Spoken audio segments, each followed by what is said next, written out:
फेरी नीति से आच्छादित होने वाला ठेला, खोमचा, रेहड़ी, पटरी व्यवसायी जिस पे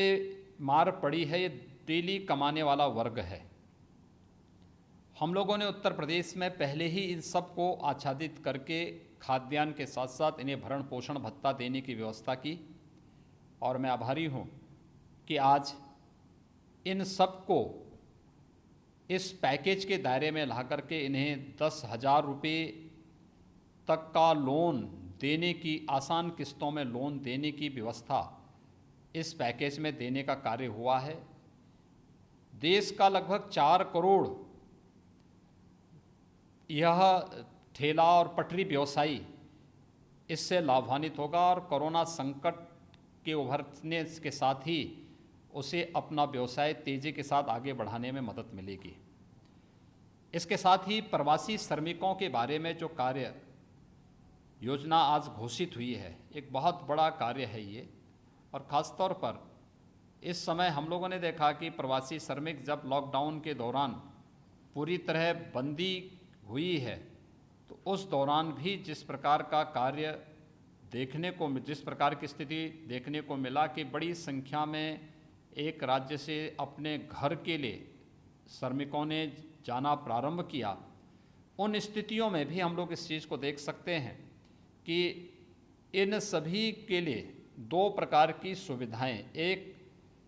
इन सभी की सुरक्षित खान पान, रहने की व्यवस्था और सुरक्षित यात्रा के लिए भारत सरकार ने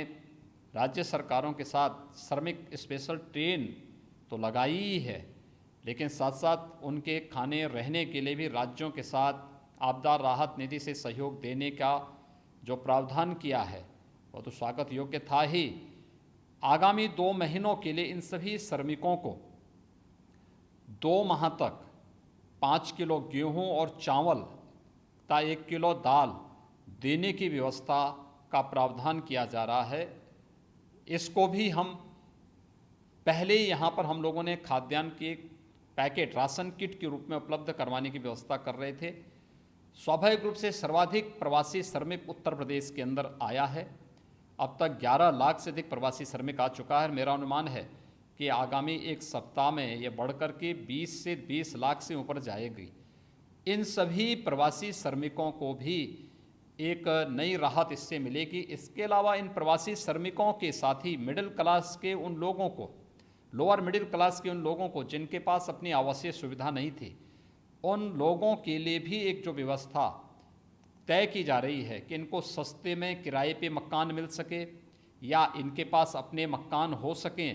प्रधानमंत्री आवास योजना की तर्ज पर जो एक व्यवस्था इसमें की जा रही है, मुझे लगता है कि देश के करोड़ों प्रवासी कामगार और श्रमिक इससे लाभान्वित होगा। साथ साथ युवाओं के लिए भी एक जो बड़ी घोषणा हुई है, शिशु, किशोर और तरुण मुद्रा योजना में लोन की व्यवस्था, एक बड़ा पैकेज इसमें युवाओं के लिए नया स्टार्टअप स्थापित करने और नए सिरे से आत्मनिर्भर भारत, एक स्वावलंबी भारत निर्माण की दिशा में, स्वदेशी को प्रमोट करने की दिशा में अपनी ही प्रतिभा और अपनी ऊर्जा के माध्यम से हम भारत को पुनः वह गौरव दिलाएंगे जिसके लिए भारत जाना जाता था।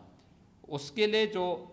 युवाओं के लिए भी व्यवस्था इसमें पैकेज में की गई है, मैं इसके लिए भी आदरणीय प्रधानमंत्री जी का और माननीय वित्त मंत्री जी का हृदय से आभार व्यक्त करता हूं। मुझे विश्वास है कि कल एमएसएमई सेक्टर और पावर सेक्टर के लिए जिस प्रकार की घोषणा हुई और आज ही उत्तर प्रदेश में हम लोगों ने 56,000 से अधिक लोगों को, एमएसएमई सेक्टर से जुड़े हुए लोगों को 2,002 करोड़ रुपए का लोन वितरण किया। ऐसे ही ये जो घोषणा आज किसानों के लिए, फेरी नीति से आच्छादित होने वाले पटरी व्यवसायियों के लिए, इसके साथ ही जो हमारे यूथ हैं उन लोगों के लिए और प्रवासी श्रमिकों और लोअर मिडिल क्लास के लिए जो घोषणा हुई है, ये स्वागत योग्य है। निश्चित ही कोरोना संकट से उभरने के साथ साथ देश की अर्थव्यवस्था को मजबूत बनाने में इस सेक्टर का अपना एक योगदान है। नींव के पत्थर हैं और इन नींव के पत्थरों को मजबूत करके हम लोग निश्चित ही एक आत्मनिर्भर और स्वावलंबी भारत निर्माण में इन सब के योगदान से आगे बढ़ पाएंगे। मैं इस बेहतर पैकेज के लिए आदरणीय प्रधानमंत्री जी और माननीय वित्त मंत्री जी का हृदय से आभार व्यक्त करता हूँ।